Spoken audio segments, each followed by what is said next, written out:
Hello, George. Welcome. Thank you, Cătălin. Hello. Nice to meet you again. Yeah, it's lovely. For our followers, I will tell, first of all, that we have a guest from Great Britain. His presentation is on our site and on Facebook. I think you have read the presentation, so I will not read it again. I will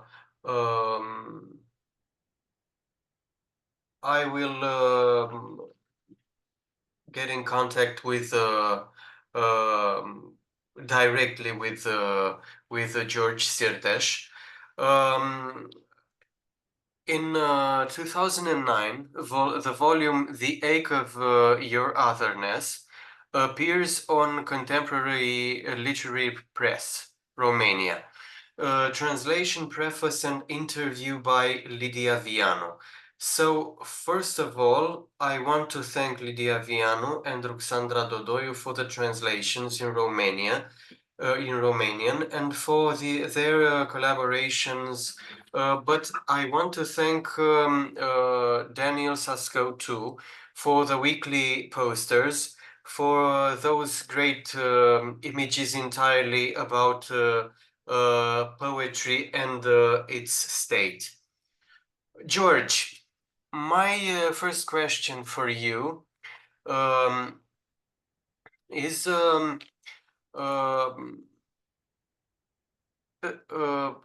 following one. You were 7 years in 1956 when you left Hungary. Most of your life is spent on Great Britain. How did you adopt yourself in that medium? When you started to write, did you hear the word in English or in Hungarian? But the first question, I will not hurry you. First of all, how did you adopt in that medium?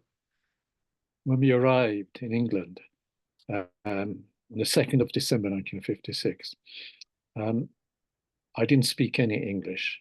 My mother didn't speak any English, and my younger brother didn't speak any English. My father did, not very well, but well enough.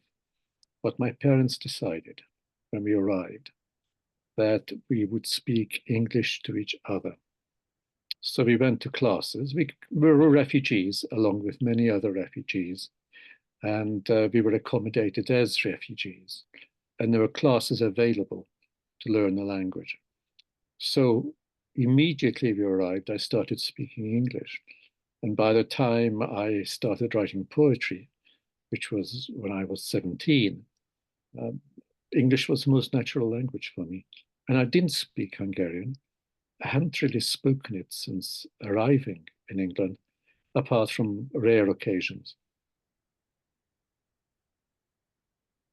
Yes, and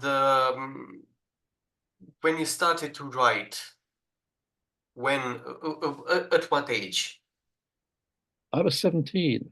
17. I was 17 and 10 years later. Oh yes, I'd been through school, most of school. I still had some school left to do.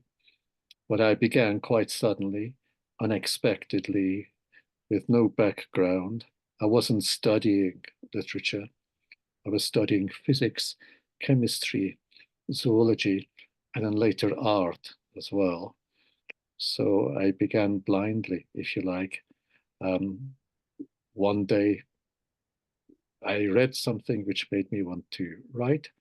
I bought notebooks and I just kept writing every day.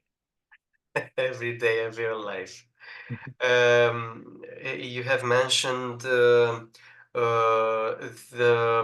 that part of you of your life with art, about art.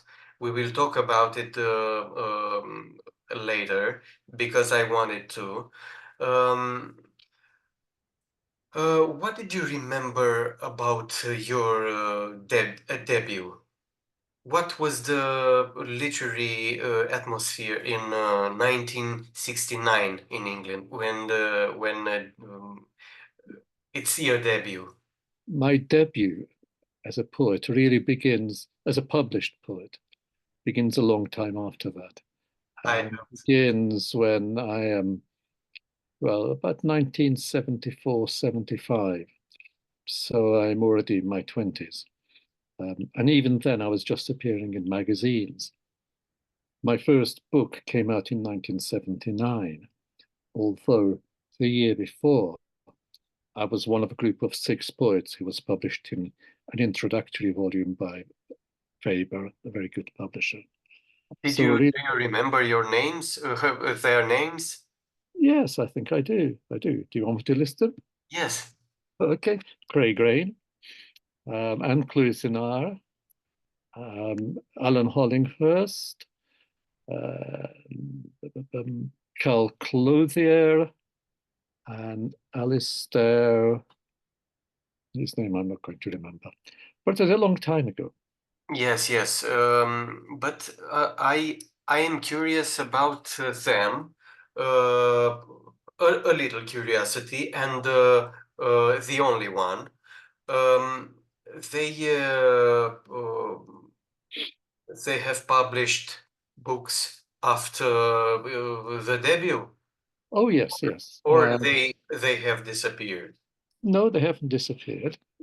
Some of them have. Craig Rain became very well known as the leader of what they called the Martian School, but he doesn't write poetry now, or very little.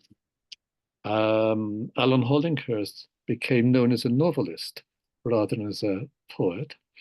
Carl Clothier has sort of disappeared. Anne Clousinar has died. Who else did I say? Alistair, whose name I cannot remember, he's dead now. He was quite a bit older than we are. So out of those 6, 2 are dead. One of them, Craig Rain, is chiefly a scholar and a critic, although he published a number of very well-known books in England. And Alan Hollingfirst became a prize-winning novelist. And I was the poet who continued writing poetry. But prose. I know about your books for children, but prose. Did you try it? Have you tried to? I did. I published a memoir book in 2019, which won a big prize. And it was really not my memoir, it was a memoir about my mother. It was called A Photographer at 16. But that is the only prose book which I have written. I might write another one, but I translate as well, as you know. So I have translated a lot of fiction as well as a lot of poetry and other things. So I've written prose, but mostly critical prose, essays, that kind of thing, not fiction.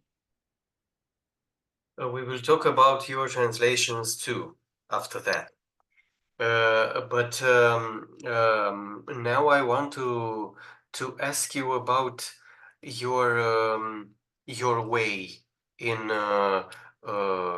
English literature. Did you make your own way harder or easier because of your nationality? It is very difficult to say. I mean, in some ways it worked for me, in other ways against me. But it wasn't very strongly against. People didn't keep pointing out, why is this man who's a Hungarian writing poems in English? They read the poems and they formed their opinions. And I was very lucky because the reception of my early work was very good. So the very first book won a good prize. And then after that, the books kept coming. I don't think there has ever been any problem that I can immediately see with not being fully British. There are plenty of other people who live here who are very good poets who are not fully British, but I'm unusual in being a Central European. That is unusual. I don't think it's been a problem really, and I wouldn't complain about it because, as I say, sometimes it drew people's attention because I was somebody interesting. I was a foreign person writing in English, and that straight away is a matter of some curiosity. I think sometimes there were times when I didn't think my sensibility completely fitted into what was around me, but I'm not sure. That might have been just kind of youthful uncertainty. Thank you, George, for your answers.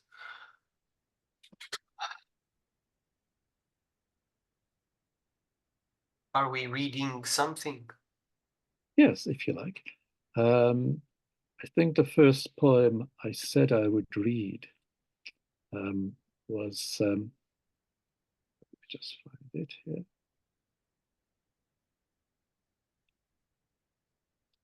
Yeah, it's a poem called My Father Carries Me Across a Field. It's a poem written in about 2002, 2003. And it is one of the poems that Lidia translated. And it is a memory of crossing the border from Hungary into Austria.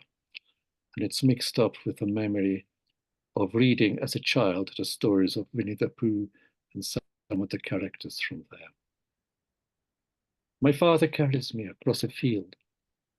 It's night, and there are trenches filled with snow, thick mud. We are careful to remain concealed from something frightening I don't yet know. And then I walk, and there is space between the four of us. We go where we have to go. Did I dream it all, this ghostly scene, the 100-acre wood where the owl blinked and the ass spoke, where I am cozy and clean in bed, but we are floating, our arms linked over the landscape. My father moves ahead of me, like some strange, almost extinct species, and I follow him in dread across the field towards my own extinction. Spirits everywhere are drifting over blasted terrain. The winter cold makes no distinction between them and us. My father looks round and smiles, then turns away. We have no function in this place, but keep moving, without sound. Lost figures who leave only a blank page behind them, and the dark and frozen ground they pass across as they might cross a stage. Mă trece tata câmpul în brațe. Traducere de Lidia Vianu.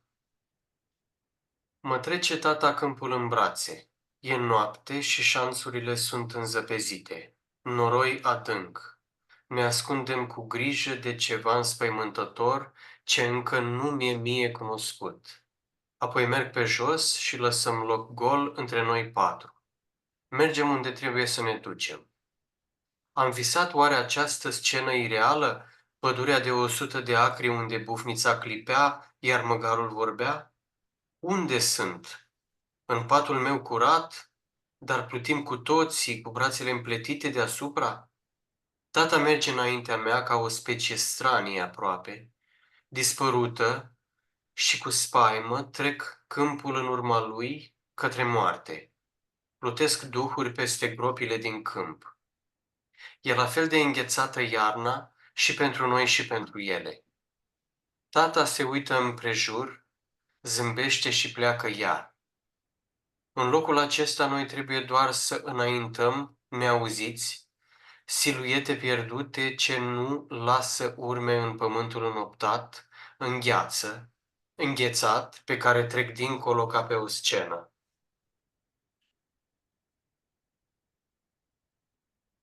Thank you. Thank you too.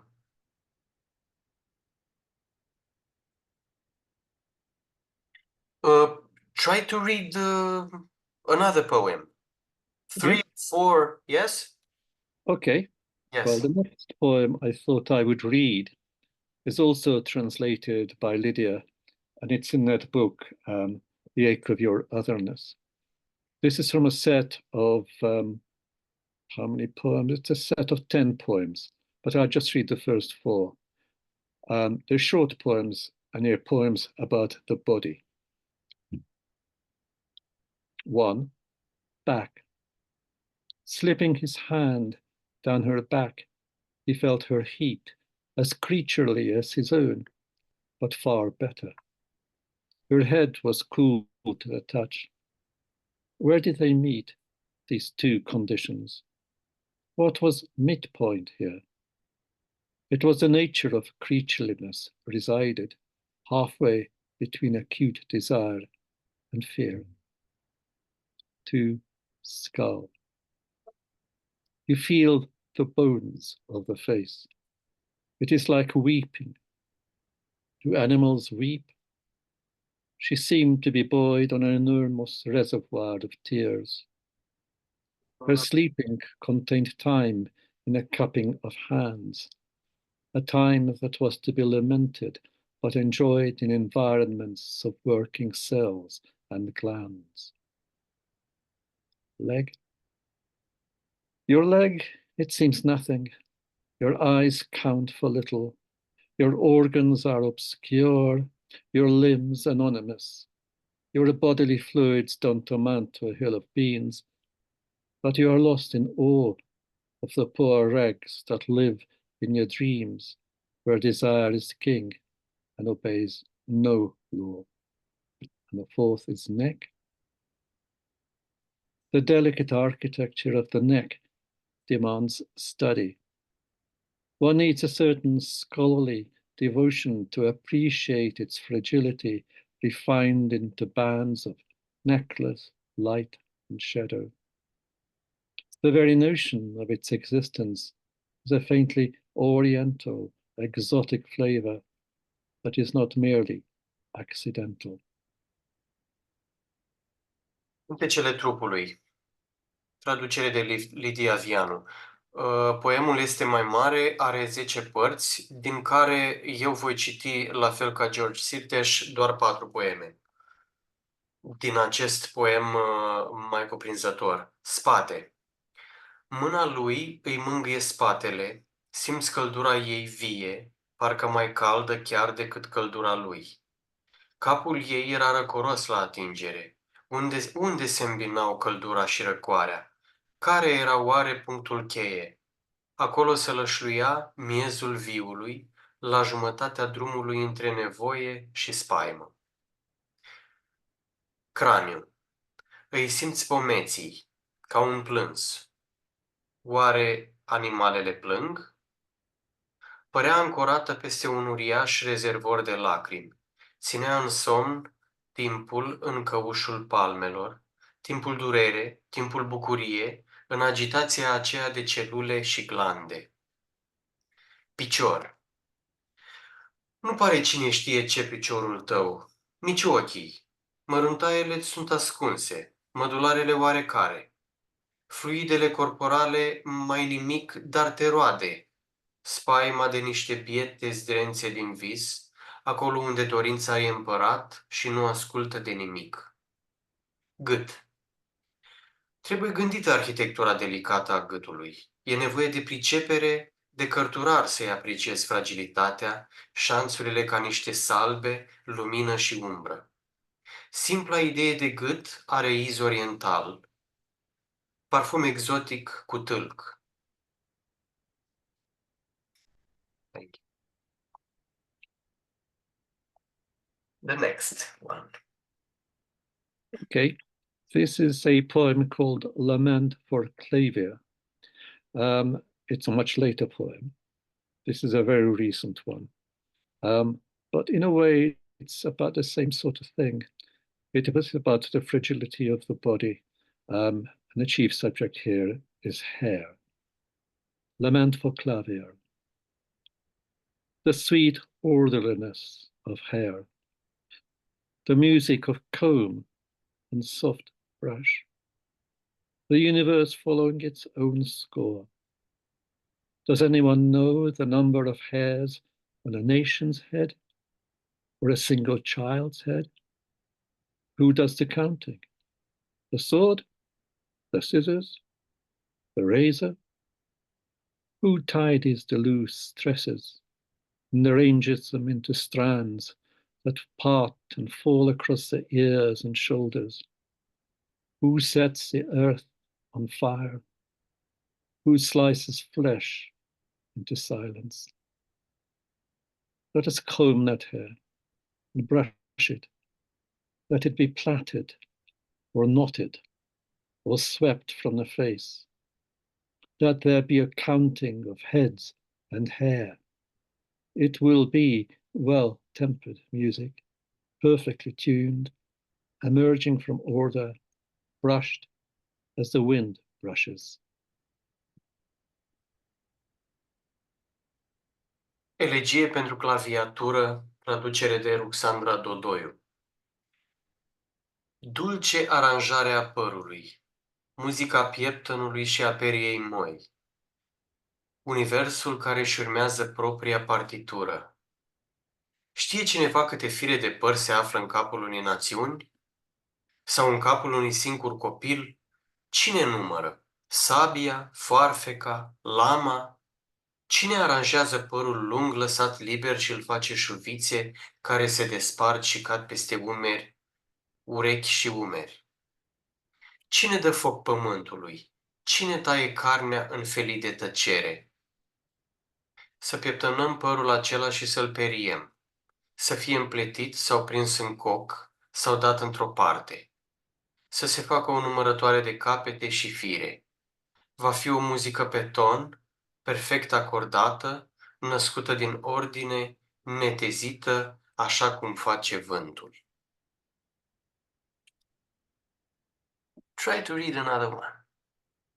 Okay, the next one is another newish poem titled I Knew Nothing of the Horses. It's about childhood or an imagined childhood or imagined horses. There were no horses in the street, only shadows of horses in the wild books the child was reading into the night under the covers. But those were not real horses, only shadows. Nor were the soldiers riding the horses real, but were also shadows. There were shadows of mountains, castles, of soldiers and beautiful women, all shadows, until the night was nothing but shadows moving across walls, along the floor, where the horses in the wild books lived.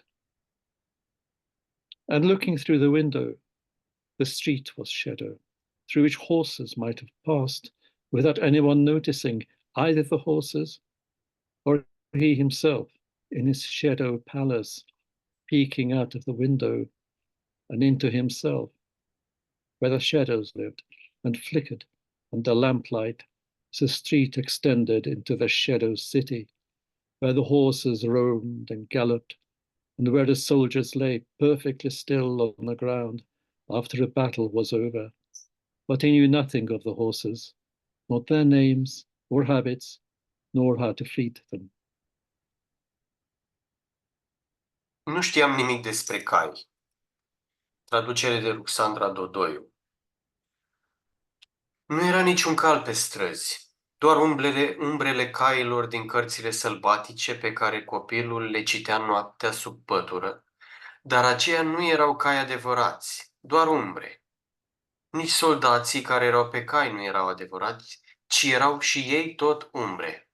Umbre ale munților, ale castelelor, ale soldaților și femeilor frumoase, peste tot umbre, până ce nu mai rămase nimic din noapte decât umbre, mișcându-se de-a lungul pereților pe podea unde trăiau caii din cărțile sălbatice. Și privind pe fereastră, strada era toată o umbră, prin care caii probabil trecuseră fără ca cineva să observe, nici caii, nici pe el stând în palatul său de umbre, aruncând o privire afară, pe fereastră și în interiorul său, unde umbrele trăiau și licăreau sub lumina stâlpilor. Pe măsură ce strada se prelungea în orașul umbrelor, unde caii rătăceau și galopau și unde soldații stăteau întinși, complet nemișcați, pe pământ, după ce lupta se termina, dar el nu știa nimic despre cai, nici numele lor sau obiceiurile, nici cum să îi hrănească. Let's read another one. Okay. Let's read Tortoise, which is another recent poem, translated by Ruxandra. The door appears before you. Someone rings to enter. The chime takes possession. Now we are all waiting. It is as if time was on a meter, and God was checking his watch to see how the stars were doing. He taps his way down the stairs, where we have set a table for him. We are waiting. He is our guest after all, but he brings only music, like a deep wound in the chest. You rise from your chair. There is nowhere to go. The light is ambiguous. Is that his step? How slim his shadow, how slight. Testoasă. Traducere de Ruxandra Dodoiu. Ușa apare în fața ta. Cineva sună ca să intre. Dangătul preia controlul. Acum toți așteptăm. De parcă timpul ar fi măsurat, iar Dumnezeu și-ar verifica ceasul ca să vadă cum se descurcă stelele. El pășește în jos pe scări spre locul unde i-am pus masa. Așteptăm. El e invitatul nostru până la urmă, dar aduce doar muzică precum o rană adâncă în piept. Te ridici din scaunul tău. Nu ai unde să te duci. Lumina nu e clară. Acela e pasul lui? Cât de subțire umbra sa, cât de slabă. Thank you, George. George, what is your relation with your translators? Because you have told me that your books are translated in many languages. Do you search for them or they search you? I don't search for them. I'm very lucky that they offer to do this. So in Romania's case, Lidia and Ruxandra, and I think one or two other people have translated poems by me.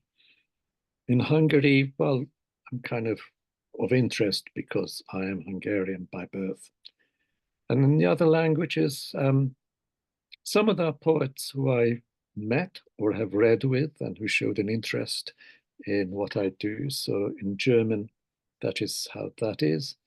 In Italian, it was an Italian scholar who found me. In China, I happened to be in China and they asked for poems and they translated them and published a couple of books. Individual poems have been translated into various languages, but those are the languages, I think, in which I've had a book. So it's slightly different.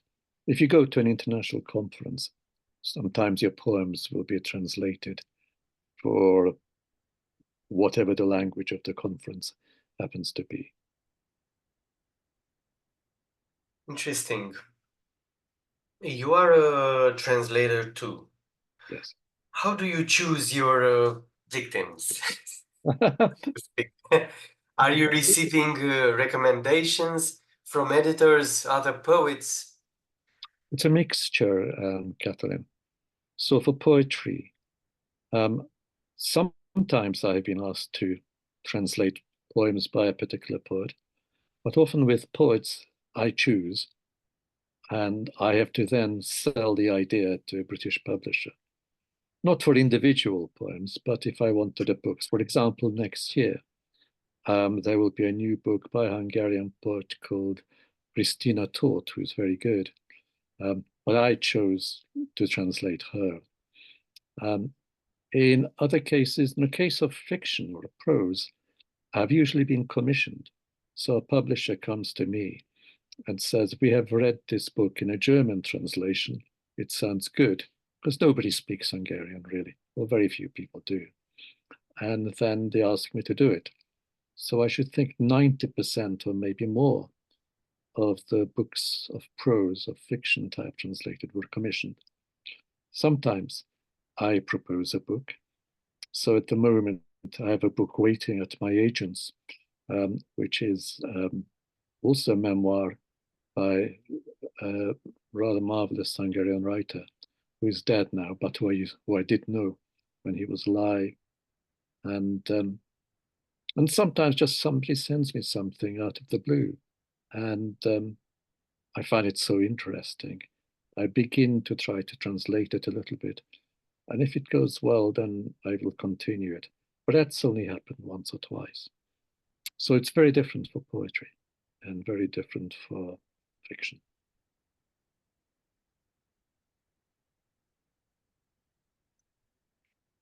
You have 3 books for children. Did you find this experience challenging, or it has come naturally? Tell us more Well, about it came it. naturally because we had children and then we had grandchildren. So my first book for children came out a very long time ago in 1997. For your children. Yes, that was for our children.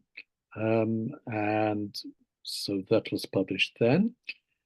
And then later I've written, I think, one other book which was written for our children, but our children had grown up. But it was still to do with their childhood. And then the last book I definitely wrote for our grandchildren. And it's nice. It's very nice having young children to write for. It's not easy because you're an adult and you don't really know what the children would like, so you are guessing some of the time. But I enjoy it, so it's fun to do, and I just hope that children like it. The grandchildren did like their book, and I think our children have liked their books. But as I said, the first of those was a very long time ago. The second one was in 2014. And the third one was, I think, in 2019, 2020. I'd like to write another one, but I'm not quite sure for who. I was on the point of asking you about the next book for children, but you have answered. I've got some poems, but it's not clear in my mind yet what it'll be. Basically, our children, our grandchildren, are now 14 and 12. So it's slightly different for their ears now. You have to wait for their children. Well, we shall see. That's a long time. Wait to become a great grandfather. Yeah, and the thing is, it's useful to have contact with children. So for some years, I was teaching in school as well. And later it was in college and university. In the days when I was teaching children, I had a clearer sense of how they thought and how they felt. And then that very first book for children was written with some knowledge of them in mind. But it's a long time since I've been teaching children. If I get an idea, I'll do it. Very nice. George, let's read another 3 or 4 poems. Okay, let's do that. I'm going to read a poem called On Sunset Strip, which is a real street. or it's a sort of movie-like fantasy. It was Sunset Strip at the back of the bar. There was cactus in my beer and a gun in my hand. I didn't know what I was doing. That's my excuse. That and a coyote howling in my ear, off screen somewhere, like the rest of me, where I have always been. I know this landscape like I know this bar. I know the way they stride through the swing doors like big shots barreling down the highway. It is lonely standing at the back of the bar, but you'll find me there most times, with the same gun in my hand and the whistling of a great wind in the offing. Somebody is stalking me, but I go on through the alien landscape like a ghost with wings. I know the tune to this. I can whistle it. Pe Sunset Strip, traducere de Ruxandra Dodoiu. Sunset Strip este porțiunea de aproximativ 2 km și jumătate din bulevardul Sunset în orașul Hollywood din California. Este cunoscută pentru numărul mare de magazine, restaurante și cluburi de noapte. Am citit din nota traducătorului. Iar acum voi citi poemul. În partea din spate a barului era Sunset Strip. Aveam un cactus în bere și o armă în mână. Nu știam ce să fac. Asta e scuza mea, asta și coioții care îmi urlă în ureche, undeva în spatele camerelor de filmat, ca restul ființei mele, unde am fost mereu. Cunosc acest peisaj la fel de bine ca barul ăsta. Știu felul în care ei intră hotărât pe ușile batante ca niște mahări care zboară pe autostradă. Te simți singur stând în partea din spate a barului, dar acolo o să fiu de cele mai multe ori, cu aceeași armă în mână și cu șuieratul unui vânt puternic în viitorul apropiat. Cineva mă urmărește, dar eu merg mai departe prin peisajul extraterestru ca o fantomă cu aripi. Știu cum se cântă asta. Pot să fluier pe melodie. Another one? Yes? Okay. This is a poem called Court Simple, The Rushes. It's another one to do with film. It's partly about watching film and partly about making a film. It's a film with a mysterious story. Heaven knows how they got in. The film has not even begun, but already it is mid-narrative. The auditorium lights are dim with apprehension. Where is this going? Somewhere a powerful wind is blowing down fake streets. A dustbin lid flies past. Mischievous agents are on the loose.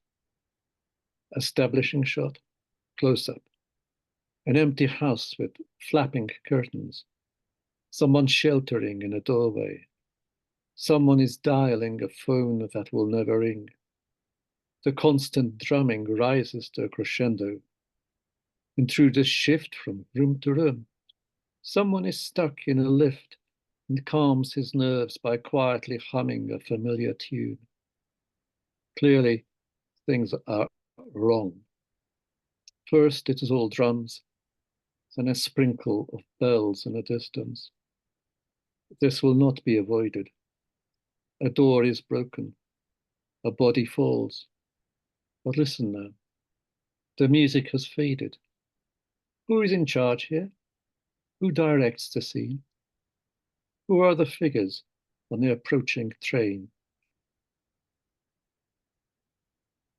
Acord simplu, secvențe, traducere de Ruxandra Dodoiu. Dumnezeu știe cum au intrat. Filmul nici n-a început încă, dar e deja la mijlocul firului narrativ. Luminile se sting în amfiteatru sufocate de temeri. Încotro ne îndreptăm oare? Undeva un vânt puternic suflă tare pe străzile de decor. O pubelă își pierde capacul care zboară și el. Forțe malițioase sunt în libertate. Se stabilește cadrul. Prim plan. O casă goală cu perdele fluturând. Cineva se adăpostește într-un prag. Cineva folosește un telefon care nu va suna niciodată. Zgomotul constant crește în intensitate. Intruși s-au tot plimbat dintr-o cameră în alta. Cineva în lift e blocat și se liniștește fredonând încet, îngânat, un cântec familiar. E clar că ceva nu e în regulă. Mai întâi se aud tobe, apoi clinchet de clopote în depărtare. Nu există scăpare. O ușă e distrusă. Un trup se prăbușește. Dar ea ascultă acum. Muzica nu se mai aude tare. Cine e șeful aici? Cine se ocupă de regie? Cine sunt cei din trenul care se apropie? And another one, please. Okay. I'll read now a poem which is translated by Lidia Vianu. It is called Madhouse. I'll just tell you a little bit about this. I wrote a series of 14 poems based on a book by Elias Canetti called Auto da Fe.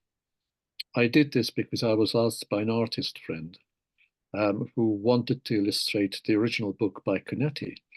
But when he asked Canetti's publishers, they wouldn't let him. So he came to me and said, could you write it? So I am rewriting, in some ways, Elias Canetti's book. The elements of his book is there's a scholar who has an exquisite library. He loses his library because of a bad marriage. He meets a dwarf who offers to carry his books, which are invisible because they're only in his head. And in the end, there's a fire which burns down the library, just the burning of the books, and that was the title of the book. In the burning of the books, the brother of the central scholar turns up, and he tells the scholar that his job is as the keeper of a madhouse, and that all the best people, all the sanest people are in the madhouse. This is the poem. The point about the madhouse is that it's virile. The point about the madhouse is that it sticks by its beliefs. The point about the madhouse is that sanity is bourgeois. The point about the madhouse is that no one is acting. The point about the madhouse is that no one gets in by simply being nice.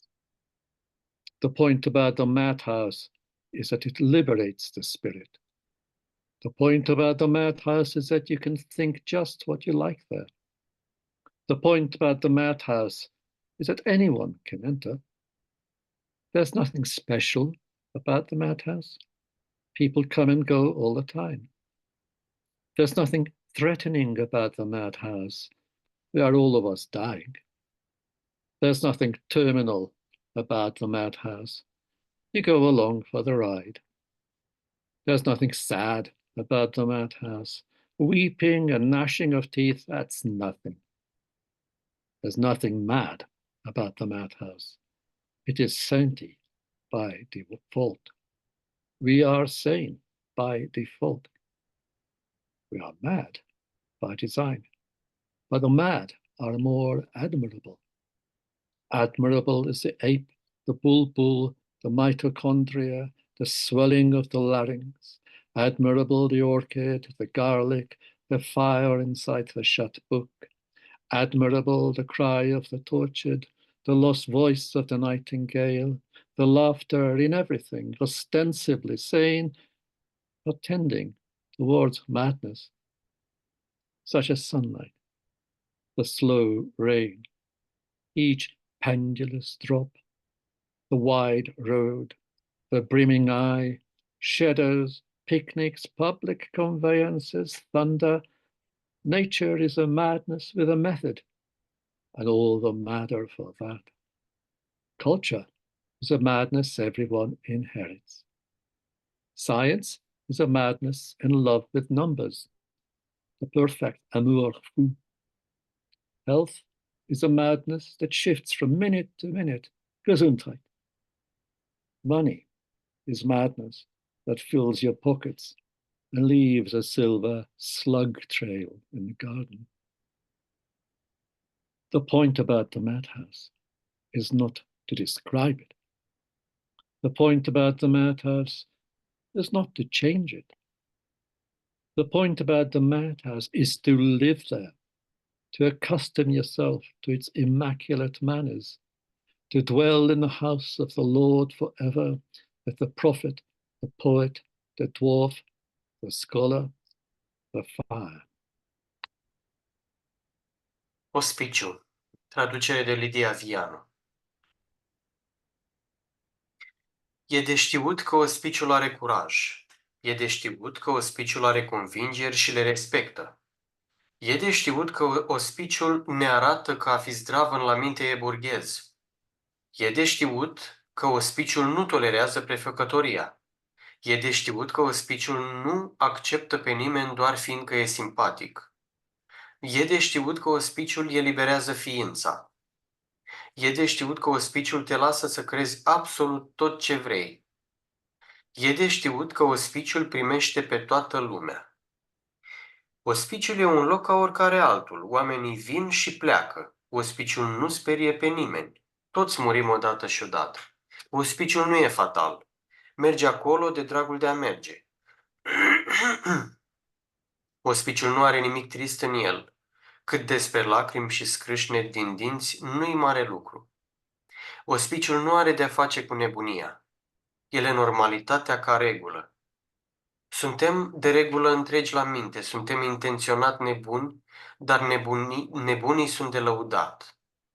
E de lăudat maimuța, privighetoarea, mitocondria, inflamația laringelui, e de lăudat orhideea, usturoiul, pasiunea închisă între coperțile cărții, e de lăudat urletul schingiuiților, vocea mută a privighetoarei, râsul din tot ce aparent e normal, dar tinde spre nebunie, cum ar fi soarele, ploaia molcomă, picurii grei, drumul mare, ochiul înlăcrimat, umbrele, picnicurile, transportul în comun, tunetul.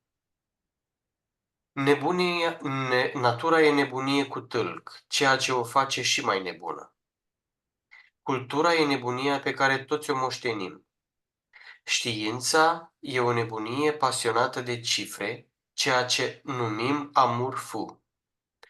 Sănătatea e o nebunie care se schimbă de la o clipă la alta, Gesundheit.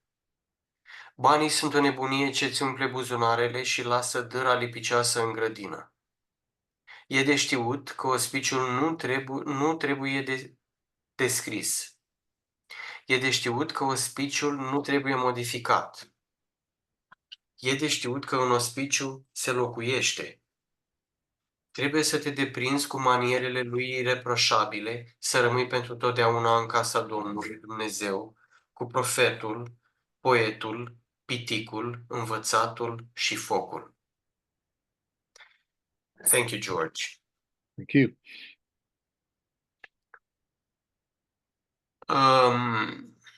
I will ask you something about. I will ask you to tell more about the fact that you are a fellow of the Royal Society of Literature and an elected member of the Széchenyi Academy of Arts in Hungary. About those two subjects. Well, the first one, the Royal Society of Literature, I was made a fellow. You can only do it by invitation. You can't suggest yourself. Very early, in 1982, gosh, I was 33, 34. I wasn't expecting it. And what that means, it's a great honor. It means that some of the best writers in the country are invited to become fellows, and they have meetings regularly in London. And it is something it's not useful in real life. It's not a qualification of any sort. But if I'm writing a reference for somebody, I will put it after my name, because if it helps a person getting the reference, I'm pleased, and then it's useful. But it's a great honor, as I said, and I've been there since 1982, so for a very long time. The Hungarian honor was much more recent. They too have, in fact, in Hungary, there are two academies. One is an academy which, like the Royal Society of Literature, you have to be invited, you have to be named a fellow, and you make a speech and so on. And the other one is an academy which is much more supported by the government, for which you have to pay. So the Hungarian, the first academy I mentioned, that's not just for writers, that's for all the arts, architects, composers, everybody is in there. Even poets. Yes, and poets, and I consider it a great honor. But the government tends to starve that one and prefers the other one. Politics. That's it? That's it. I thought there are more things and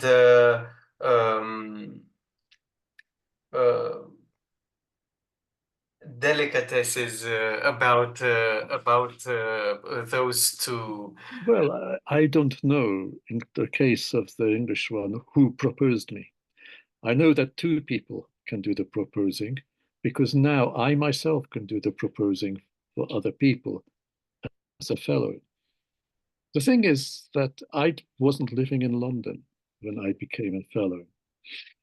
So I couldn't get to many meetings, because they tended to be at 6 o'clock in the evening. And at that time, I'd only just finished teaching. So for some time, I felt divorced from it. And then later, we moved even further away from London. So it became quite hard. I've been a few times, but not very much. It is not a powerful organ. It has no power. It is purely an honor. And it is of no advantage to the person receiving it, unless they find some way of being an advantage, but I don't know what that is. It's no use me sending a book somewhere with my poem and saying, look, I'm a fellow of the Royal Society of Literature, maybe you'd better publish it. That doesn't work. It is a completely a kind of isolated thing.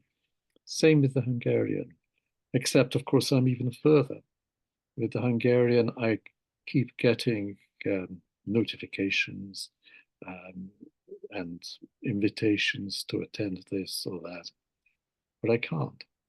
So again, I take it as an act of great kindness and honor, and particularly pleasing in a way in Hungary, which is not where I live, and I don't write in Hungarian. So it is, it's almost a kind of accepting into a society of people that I actually admire. So it's a very warm gesture. People like you are on the top of the society. You can't deny that. Oh, yes, I can. How's that? There's no hierarchy in these societies. So there are plenty of people who are far better known than I am. There are people who are older. There's some brilliant younger people. And it's not like a football league where you have, the positions, and you can go up division by division until you're top of the top league. I think it insofar as it is both of them great honors, I feel I'm valued. And most of the time, not always, because these things happen and you forget them. But yes, they're marks of recognition and they're marks of honor. And I know plenty of other fellows of the literature, literature, who I don't meet, One is a very good Scottish poet, John Burnside, who died only last week. So people come and go. And nowadays, they started introducing international writers, fellows. And I'm not sure how that's going. But yeah, I'm enormously honored. That's it. But it's not a hierarchy, and I can't see myself. I couldn't begin to guess what my position in the hierarchy was. I understand. You are modest. I'm realistic. Yes, modest and realistic as well. Okay.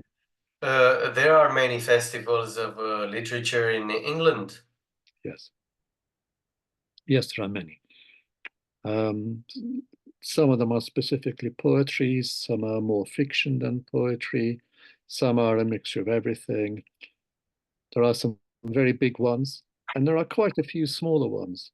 So quite small towns. Even our small town, we have a small literature festival, which we'll be doing in November. We only have 3 or 4 events, and those people who we can afford. But it is a very popular thing. Almost any major town somewhere in England will have a festival of some sort. And they have music festivals as well. Some of them are much more famous for music than for literature. But for example, St. Andrews in Scotland is a marvelous festival, the Stanza Festival. There was a marvelous one near where I live called Aldborough, which has less money than it used to have. So there are several very good ones. And some of them, probably the most famous is the Hay Festival. But the Hay Festival started small, but it became so big that people like poets and literary novelists don't often get invited. Famous journalists, famous celebrities, and some very good essayists and journalists take, I suppose, most of the starring roles there. George, you are an editor too. You and your wife, as an artist, have a publishing house. Its name is the Starwheel Press. We had it. We had it. You had it. We had it. You don't have it anymore. No, because the Starwheel Press was born precisely of the balance between art and writing. And we started in the 1970s when we could buy very cheap printing equipment. So we could set the type, the letters, and we made etchings because we had an etching press. And then for about 8 years, we published an annual anthology with different poets, different artists. And then we continued beyond that for some years. But the Starville Press was born out of the last days of the old technology. It was where you bought the typeface, you bought whatever you needed, and you did it by hand. Once computer printing and computer publishing were established, that was very slow, and you couldn't produce as much text in it. There are a lot of small presses, and I do edit books and that kind of thing. But Starville Press is, it was. It was. It I want you to read the last 3 or 4 poems, 2, 3, I don't know exactly. I think there are probably there are three poems. Yes. I'll do that. We will read together, me after you. Yes, like before, we'll do it. Yes. So the first poem is called Secret. It's a poem about getting older. And so she remained young forever. All the best words gradually fell into perfect order and sang. Over and over again, her breasts would fill with milk, her face smooth out, her eyes sharpen, her heart revive to baffle the doctors. She'd rise at sunrise with supple limbs, breakfast on air, and float about the house on sighs of wind. Then out through the front door, where she was lovely as the birds that sang as she passed. She was more of everything. She was words and air in appropriate patterns as time continued in its usual way to move forwards, as if time itself were simply a game you could play, then drop like a ball in a playground, turn around and come home. Taină. Traducere de Lidia Vianu. Și poem scris pe 11/7/2004. Așa se face că a rămas veșnic tânără. Cuvintele neasemuite s-au îmbinat măiastru și au cântat. Îi se umplea pieptul cu lapte la nesfârșit, îi întinerea chipul, îi se ascuțea văzul, inima reîncepea să-i bată spre uimirea doctorilor. Se deștepta la răsărit, sprintenă, se hrănea cu văzduh și plutea prin casă pe foșne de vânt, aluneca afară, încântătoare ca păsările care cântau când o vedeau. Era mereu mai mult, era doar vorbe și aer, forme perfecte, iar vremea se scurgea ca de obicei. Timpul era un joc. Te jucai și apoi te rostogoleai ca o minge. În parc te răsuceai pe călcâie și te duceai acasă. Thank you. This is a very short poem.